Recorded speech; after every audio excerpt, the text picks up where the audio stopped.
Hello there, it's Cassie. Welcome back for another Brutus Monroe video. Today we are using Chroma Glaze, and I'm going to use the color Teal for this card that I plan to make. And look at how beautiful Chroma Glaze is. If you have never used Chroma Glaze, you're in for a treat today. And we're going to use that with this stencil. So let me show you first how I've swatched out my Chroma Glazes and how they look on white paper. They look absolutely gorgeous. They are, fairly transparent on the white paper, so on black or darker cardstocks they can be transparent as well. But we're going to go ahead and try this on some craft cardstock because I want to see how that looks. But this is the stencil we're going to use. That's called the Stargazer stencil. I thought that was cool, and it went really well with our outer space stamp that we're going to use. And then we're also going to be using some circle foundation dies. And those are all going to go together, and I'm going to make two cards using white and craft cardstock, but that's the lunch bag cardstock and then some white cardstock. I'm going to start off with the white cardstock. I'm going to stick that on the back of my stencil and just tape that down with a little bit of washi tape. I didn't want to center it this time because I have a plan to put something over the top, and it wouldn't matter if it were centered or not. So with my Chroma Glaze, I'm going to use a pretty stiff palette knife, and I am going to kind of just spread this along, kind of like frosting, but I'm not doing this very heavy-handed. So I have quite a bit on there, but I am very lightly just spreading this around. I don't want this to squish underneath the stencil at all, so I'm not pushing down hard. I am kind of, scraping across the stencil, picking up the leftovers, and then I just want to make sure that I have that all over the back. And we'll reveal here and see if we were able to get a good stenciled image, and we sure were. So I'm going to go take this and clean this off, and then I'm going to come back and I'm going to do the same thing with the lunch bag cardstock. So I'll just tack that down with a little bit of washi tape, same as we did before, and again, not centered because I have a plan. And then we're going to do the exact same thing with our palette knife and the Chroma Glaze. And it comes in a few colors, but like I said, this stuff is really cool because of just the way it dries. I've never seen anything on the market like it, and it's just different. So again, not pressing hard because I don't want this squishing underneath the stencil. I am very lightly scraping this off, just trying to get the excess. And yeah, we are not pressing hard, folks, because I do not want that squishing. And then again, we'll reveal here in a second. I'm going to pull out my wet wipes because I'm just kind of trying to be a little bit proactive here to wipe off my glass mat. One more reason I like crafting on the glass mat.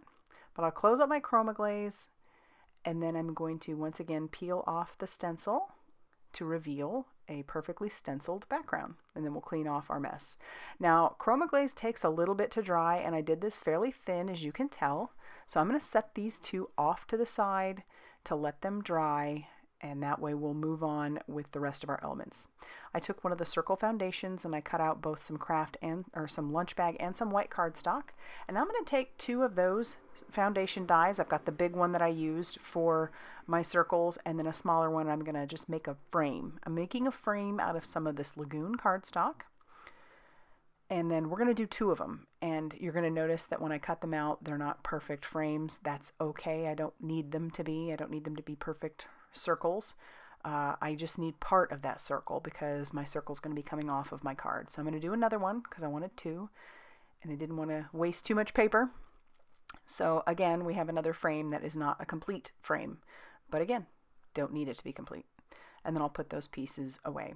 We're going to stamp some of the stars from the outer space stamp set using some embossing ink. So I'm going to put my magic powder bag over those circles, ink up those stars, and stamp those down a few times on my background, on both of them.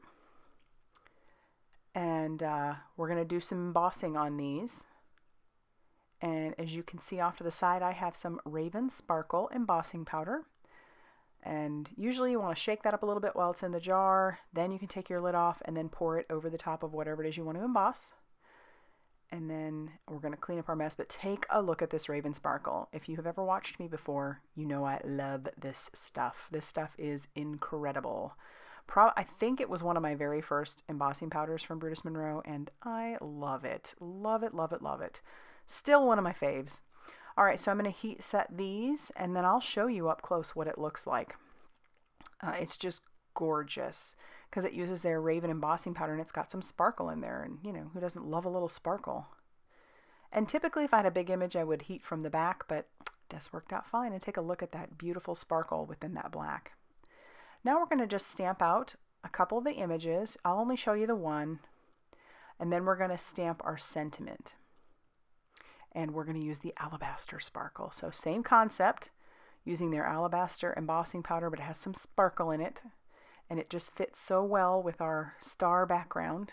I have some Raven cardstock that I've used my magic powder bag over the top. I'm going to ink up the sentiment with some embossing ink, and I'm going to stamp that down a couple times since we're making 2 cards.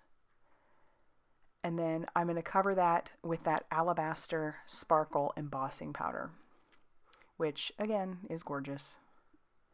So we'll just cover that. And it did a really good job of covering, but I did have some spots where it stuck. And so I'm just going to take a small paintbrush and wipe that away.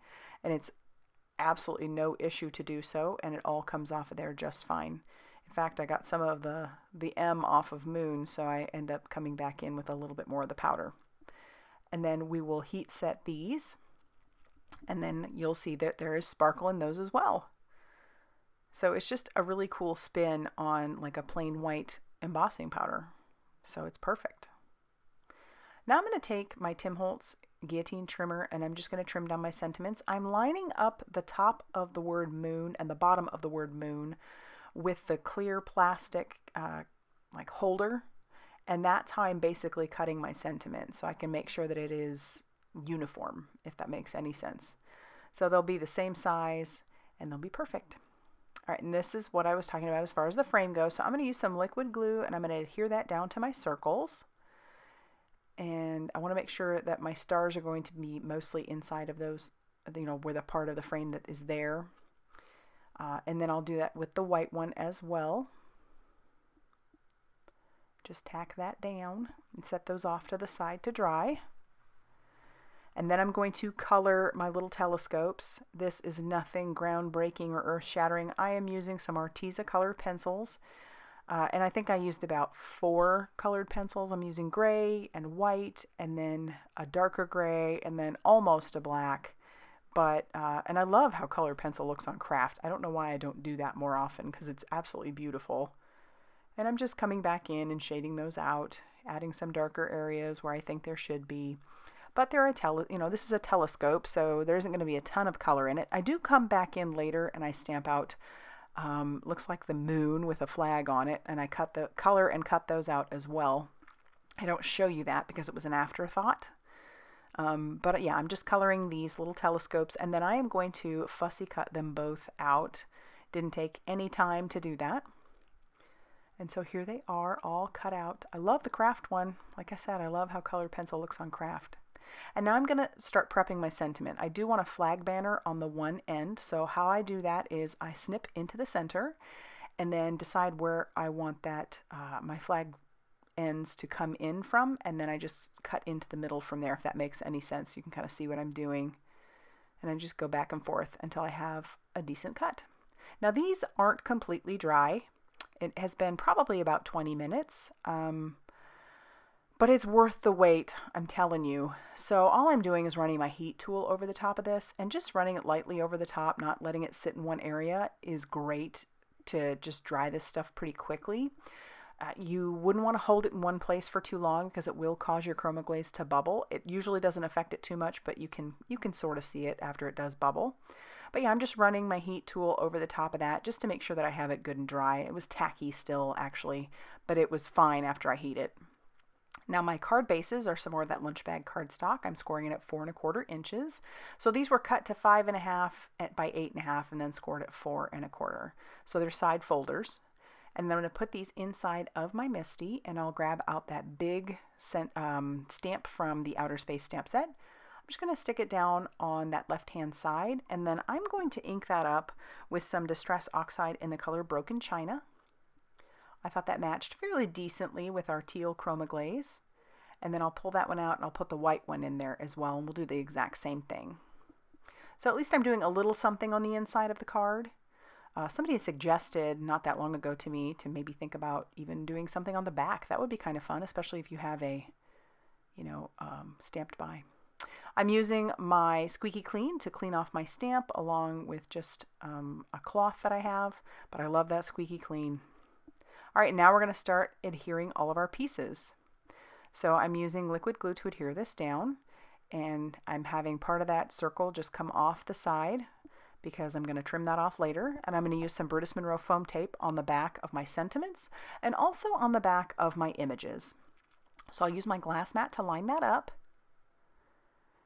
And then we'll peel off all the release paper on our little telescope and our little moon, and we'll adhere both of those down.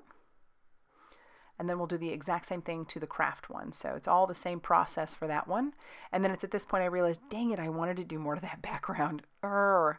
So I'm like, dang it. So I'm going to try anyway. So I'm going to grab my splatter box, and then I'm going to just take a scrap piece of white cardstock and trim it down just to cover up what I've already put on there. I'm going to grab some distress paint in the colors Black Soot and Picket Fence. So this first color is Picket Fence. It's just a white. It wouldn't work obviously on the white card base because it's not going to show up, but it'll definitely work on the craft, which is why I'm doing that. I want it to be like more stars in the background. I just thought that would be a lot of fun. And then we're going to come in with that Black Soot and do the exact same thing. So this craft one is cool because it has both the Black Soot and the Picket Fence. And then our other one, and I love that. I think that turned out really nice. I'm glad that I went ahead and took that step to do it. Wish I had thought of it before I adhered everything down, but it's okay. It didn't end up ruining anything. So sometimes we just, you know, go with the flow, right, folks? All right, so then I've splattered that Black Soot all over the back, and now we're going to go ahead and trim off all the excess pieces that are hanging off of the side. And then when we are done with that, we're going to start adhering these to our actual card bases. So yep, just using that liquid glue, trying not to get my fingers in any of the paint. I did try to heat set that paint just a little bit, but I'm impatient. So I did kind of rub my finger across one on the bottom here. You can see it. It's like, ugh.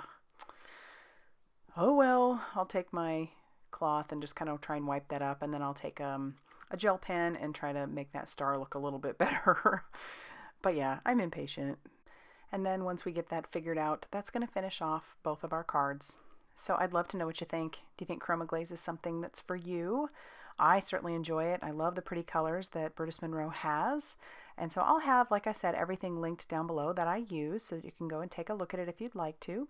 If you liked this video, please hit the like button and subscribe if you haven't already done so. And as always, thank you for stopping by, and I will see you very soon in the next video. Bye, everybody.